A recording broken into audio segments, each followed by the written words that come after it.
ছাত্রলীগ যেই অপকর্ম করেছে, আমাদের সাধারণ ছাত্রছাত্রীর উপরে হামলা করেছে, আমাদের সাধারণ ছাত্রছাত্রীর গায়ে হাত তুলেছে, রক্তাক্ত করেছে, আমার বোনকে রক্তাক্ত করেছে, আমার ভাইকে রক্তাক্ত করেছে, এই কুলাঙ্গার ছাত্রলীগ, এই সাদ্দাম যে 9 বার ফেল করে ক্ষেত্রে সংযত হয়ে বলেন, সংযত হয়ে বলেন।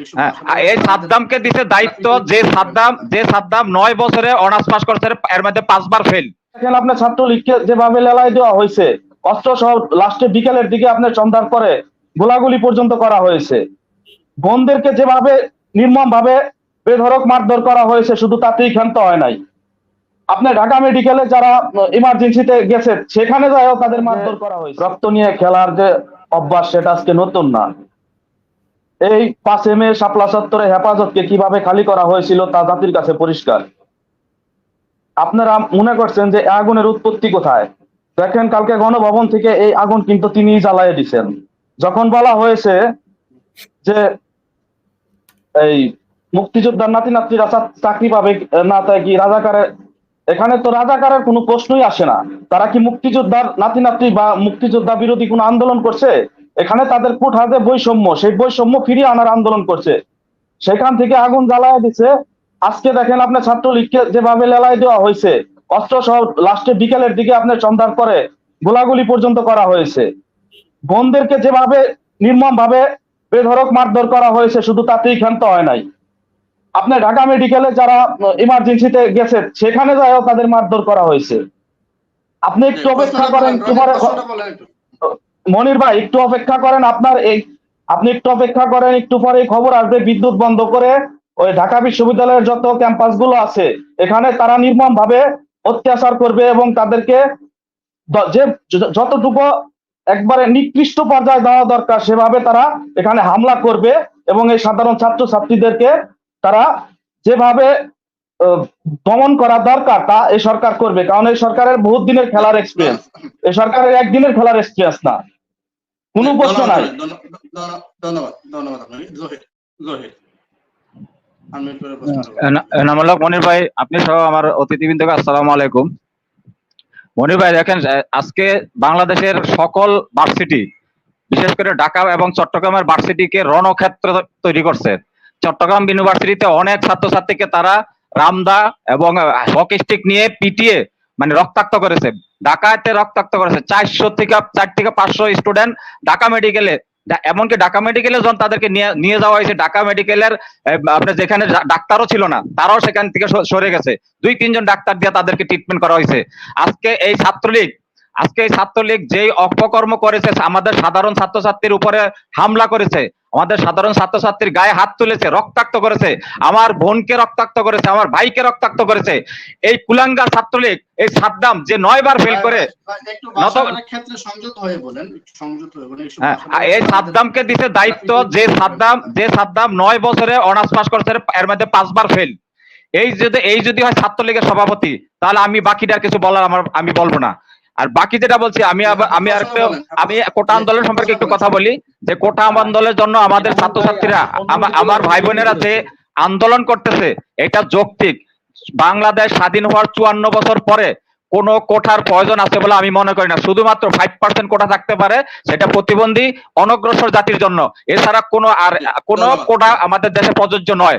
আর আওয়ামী লীগ এই কোটা নিয়ে রাজনীতি করার জন্য, আমি আরেকটা প্রশ্ন করে রাখতে চাই, বিশেষ করে আনোয়ার সাহেবের কাছে, যদি কোঠাতে আন্দোলন আপনি রাজাকার বলে থাকেন, তাহলে শেখ হাসিনার বিআই আপনার যে মন্ত্রী ছিল, আপনার এটা কি বলে, এই যে কি জানি না, পুতুলের, আমি এটাই প্রশ্ন করছি, পুতুলের হাজবেন্ডের বাবা এই রাজাকারে ওনার সন্তানের কাছে পুতুলকে বিয়ে দিয়েছেন, তারও তো একজন নাতি আছে, তাহলে ওই নাতিকে উনি কি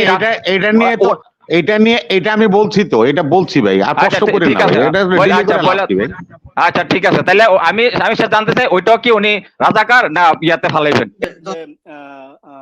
কি জানি আনোয়ার ইসলাম স্যার আপনাকে বলতে চাচ্ছি, সেটা হলো যখন আমাদের মাননীয় প্রধানমন্ত্রী সংবাদ সম্মেলন করতেছিল, তখন সে বলতেছিল যে স্টুডেন্টরা সুন্দরভাবে যারা করতেছে করতে দেন, হ্যাঁ আমি পরে সিদ্ধান্তটা জানাবো, পরে জানাবে সেই। তো এখন এই যে কি সিদ্ধান্তটা কখন জানাবে, যে এখন যে ছাত্রলীগ রাস্তায় নামায় দিয়ে যে মানুষদেরকে যে মারছে, এটা পরে আর কি করবে?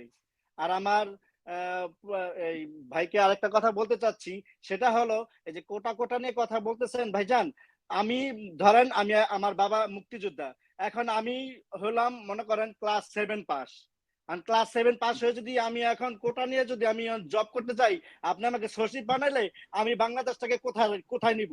বাংলাদেশ তো আর বাংলাদেশ রাখুম না আমি। যেমন এই যে আপনার নাইমুন খান বানায় কি করছেন, রাজাকারের সন্তানদেরকে আপনারা সব ইয়ে দিচ্ছেন। আওয়ামী লীগের ভিতরে কতজন রাজাকার আছে সেই তালিকাটা আগে বাইর করেন। আপনি ক্লাস 7 পাস হলে তো আপনাকে সচিব হিসেবে নিয়োগ দিবে না। যদি কেউ মুক্তিযুদ্ধের সন্তান হয় ক্লাস 7 পাস হলে তাকে সচিব হিসেবে নিয়োগ দিচ্ছে না, দিবে না। সে যে চাকরি পাওয়ার যোগ্য তাকে ওই চাকরিতেই দেওয়া হবে। সচিব তো 7 পাস কাউকে তো সচিব বানানো হবে না। না না না না না না না মনির ভাই 7 পাস রাখেন, 7 পাস হিসাবে সে চাকরি পাবে পিওনের, যে নাকি 400 কোটি টাকা কামায়। তুমি পিওনের চাকরি নিও ভাই, 400 কোটি পাবে। এখন আমি একটা উদাহরণ দিলাম যে আমি যদি বলি আমার বাবা মুক্তিযোদ্ধা, আমি এই মুক্তিযুদ্ধের কথা নিয়ে যদি আমি আমার যোগ্যতা নাই, আমাকে যদি আপনি ওইখানে বসায় দেন, তাহলে আমি দেশটাকে কোথায় নেব? আমার কোশ্চেনটা হলো সেটা। তো এখন আন্দোলন তারা তো কোনো অযৌক্তিক কোনো করতেছে না। যেমন আমার এখন প্রিয় মনির ভাই বললেন যে কি বলে ওইটাকে, এই মুক্তিযোদ্ধা তার ছেলে যদি এখন জব নিতে যদি শুনে বিএনপি, তো এখন আমার আমি মুক্তিযোদ্ধা করে আমি এখন আমার পার্সোনাল লাইফে আমি জামালা তা করি, সেটা তো কোনো কথা না। কিন্তু আমার রবি ভাই তো একজন মুক্তিযোদ্ধা, আমার দেশকে সে বাঁচায় আইনা দিয়েছে, তাই না? ধন্যবাদ ভাই, ধন্যবাদ। একটু সংক্ষিপ্ত করেন রবি ভাই, ওনার বক্তব্যটা উনি দিয়েছেন। ধন্যবাদ, একটু সংক্ষিপ্ত করতে হবে। কবির হোসেন, কবির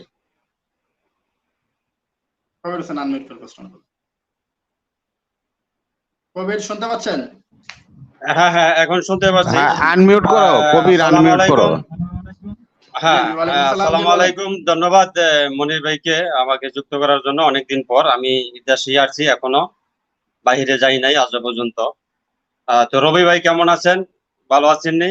সবাইকে সালাম এবং শুভেচ্ছা। আমার প্রশ্ন হচ্ছে আনোয়ারুল বাড়ি নামটা এখান থেকে ক্লিয়ার দেখা যায় না আমাদের। হ্যাঁ আমাদের আওয়ামী লীগের নেতা আনোয়ারুল ভাই, আপনি কি মনে করেন যে এই যে আজকে যে ছাত্র সমাজ যে কোটা সংস্কারের আন্দোলনে নেতৃত্ব দিচ্ছেন এবং কি দাবি জানাচ্ছেন, আপনি কি এটা জানেন যে এখানে অর্ধেকের চেয়ে বেশি আওয়ামী লীগের সংখ্যা এখানে আছে যে কোঠা ভিত্তিক কোনো হবে না, কোঠা বাতিল চাই? আপনি কি এটা মানেন যে আওয়ামী লীগের অনেক লোক এখানে আছে? তাহলে আমি কি বলবো, আমাদের মাননীয় প্রধানমন্ত্রী যে রাজাকার শব্দগুলো উচ্চারণ করছে এগুলা অনেকের আওয়ামী লীগের গায়েও লাগছে। তো যাই হোক, উনি কি মনে করে কি বলছে তো আমি জানি না। তো আপনার কাছে প্রশ্ন এটা আমার, আজকের যে বিষয়টা, প্রধানমন্ত্রী শিক্ষার্থীদেরকে রাজাকার উপাধি দিয়েছে, অবশ্যই আমরা আনন্দিত। রাজাকার শব্দের সঠিক অর্থটা যদি তিনি বুঝতেন তাহলে এর অর্থটা অমূলক না, কারণ রাজাকার শব্দের সঠিক অর্থ হচ্ছে স্বেচ্ছাসেবক। তাহলে সেই ক্ষেত্রে তারা আমাদের যদি রাজাকার উপাধি দেয় তাহলে তো আমরা আনন্দিত। কিন্তু সে বলতেছে মুক্তিযুদ্ধের বিবেচনায় আমরা রাজাকার। আমাদের অনেকের বাপ মায়েরই যাদের জন্ম হয়নি ৭১-এ তাদের উপাধি দিয়ে দিচ্ছে রাজাকার। শিক্ষার্থীদেরকে উনি সরাসরি বলেন না যে শিক্ষার্থীরা রাজাকার। না, শিক্ষার্থীদেরকে রাজাকার উপাধি দিয়েছেন এমনটি বলেন নাই।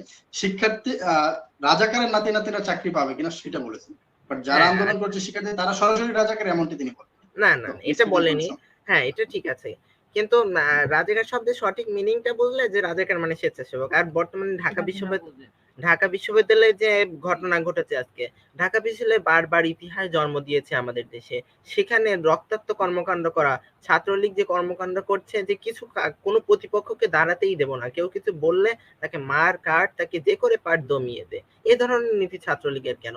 আর প্রধানমন্ত্রী বলেছেন যে আমার পিয়নের 400 কোটি টাকা তিনি হেলিকপ্টারে চলে, তাহলে সেটা কি তিনি নিজে মুখেই স্বীকার করলেন না যে তার নিজের লোকই দুর্নীতি করছে? এটা ব্যাখ্যা দিয়ে যাবেন।